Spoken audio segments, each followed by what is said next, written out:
Hey everyone, it's Kendra Fletcher from Golden Years Money Management, and I am all about protecting my assets, helping you protect your assets. And so I wanted to explain to you something that you need to know.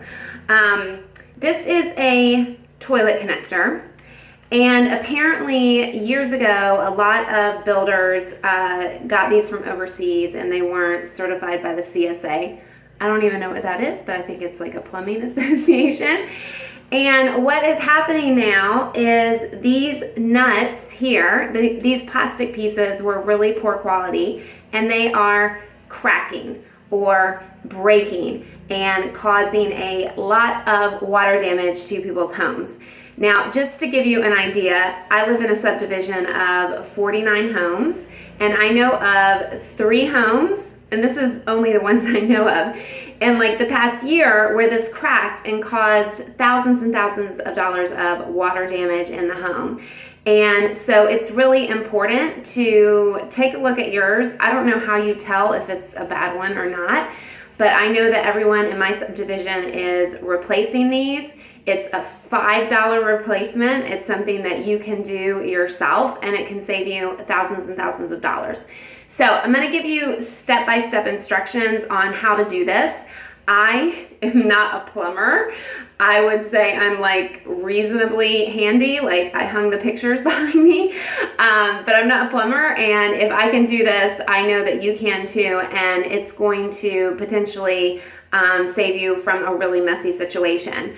I was actually thinking about the percentages. If 3% or if 3 households out of 49 broke in the past year, that's a 6% failure rate. And that doesn't include the people who I don't know about, the people where it happened years before, the people where it's going to happen again. So I am taking my precautions and I am replacing this piece. I'm going to show you step by step how to do it. Okay, so the first thing you want to do is get your supplies together. You're going to need a basin to catch the extra water. Grab some paper towels or some rags for cleanup. You are going to need either one of these, I'm blanking on what it's called, a wrench or whatever this thing is, to loosen your nut if it's tight on the piece. I have a pair of scissors to cut my plumber's tape.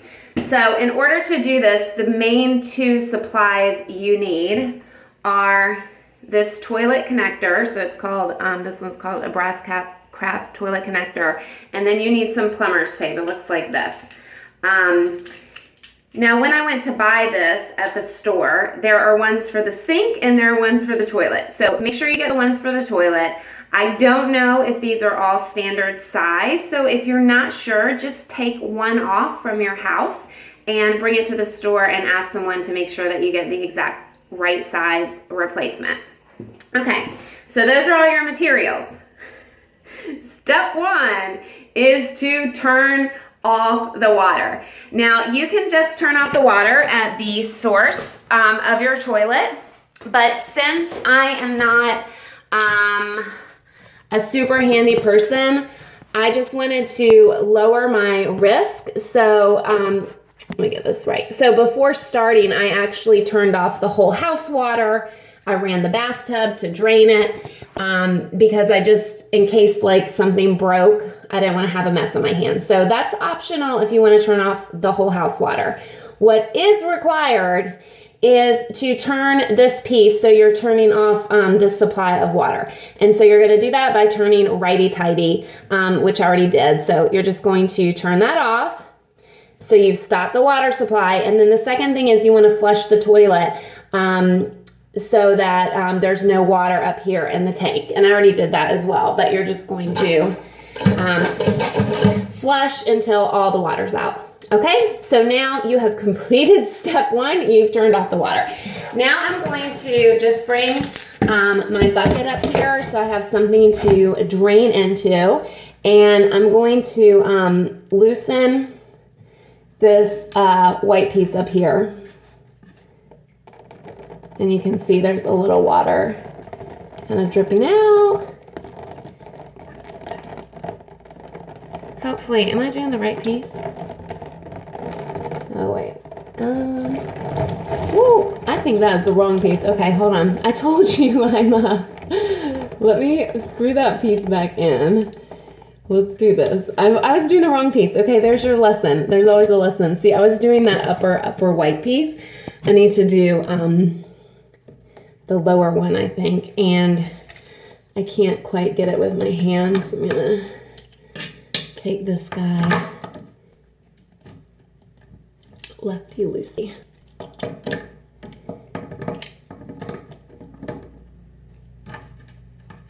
Oh, that's tough to get. Okay, let's just do this one since I know this works. Okay, you're gonna take this little nut here, and you're gonna pull that off. Okay, so that's part one. Okay, let's see here.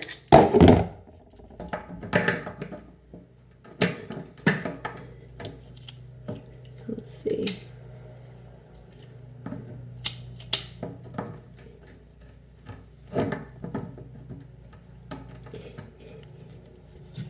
Oh, there we go. Now, apparently, this part with the plastic, when you put your new one on, you only want to hand tighten it because if you tighten it too much, it could break. Okay, so now we got the right piece off, right? And we know that we're not going to do this upper piece because I guess now I'm realizing that like drains the whole tank and there is some leftover water in there. So this is the bad one. And what I can actually show you is if you look at these side by side, you see that this one is a lot thinner and doesn't have as many reinforcements. And then this one is a lot thicker. It just has more strength in it and they built them better. Okay, so now we're going to simply, am I going the right way? Yeah, righty-tighty. You have to do, sometimes when you're doing righty-tighty, lefty-loosey, you have to do it upside down because it's as if I was laying on the floor looking at it. Okay, tight, tight, tight. And then this one, since it's plastic, you only want to hand tighten it. Okay, all right, so part one is on, and now we need to connect.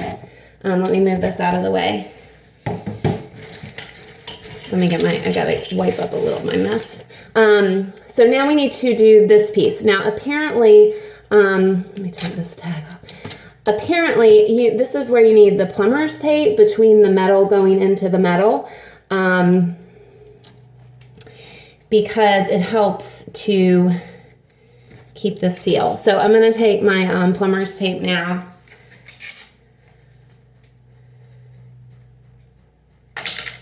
And apparently we're just supposed to wrap this around that once. This is interesting. I've never worked with a material like this. Okay, so I'm going to wrap this around the thread. I don't know if you can overlap, but it's a little tricky to work with, so we're just going to try that.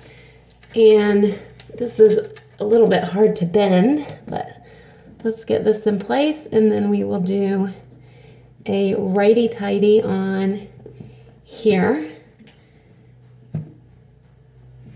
And this one, I think you are allowed to tighten with a tool.